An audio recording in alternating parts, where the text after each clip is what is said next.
Today I'm going to talk about how to build a raving fan base. By the way, if you like videos on how to grow your customer list and build a real brand, then subscribe to my channel below as I have new videos each week. It's the Morning Marketing Machine, here to grow your e-commerce business with proven marketing strategies and tactics, so you can run your business with machine-like precision. My name is Douglas Levin. Let's dive in.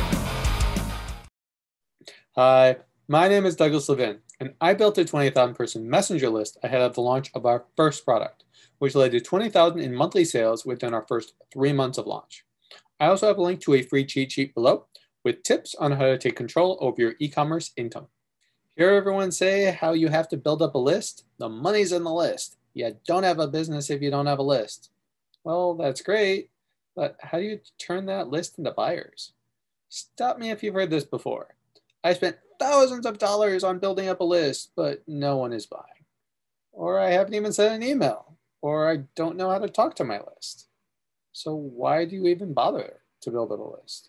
It's just costing you money each month instead of actually making you money. But what if there was a way to build up a fan base, a group of people that actually loved what you do and can't wait to buy from you? Well, that's the idea behind Superfans, and that's what I'm talking about today. Superfans is a book by Flynn. It gives you a step-by-step guide on how to build a tribe of raving fans that will want to buy from you over and over again.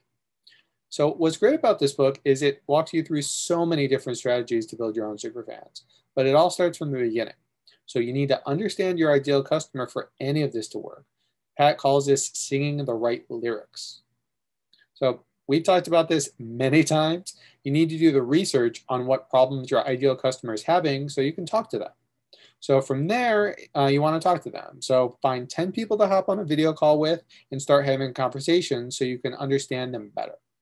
And pay attention to how they are describing the situation so you have the right lyrics for the emails and blog posts and social media posts that you're going to put out. Now that you know more about your audience, you want to share with them and make it related to something that you're into. So in the book, Pat talks about an example if you're a Harry Potter fan.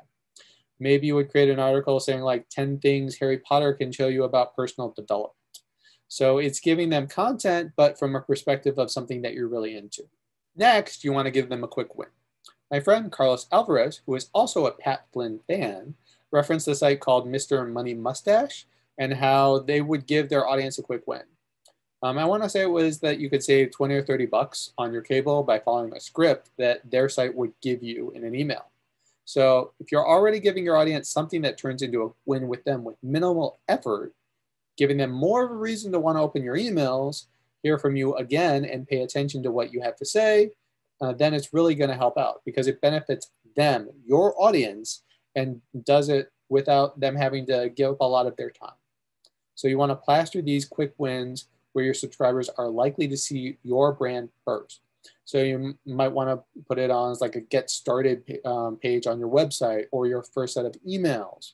You want to ask yourself, is this providing a quick win to my audience?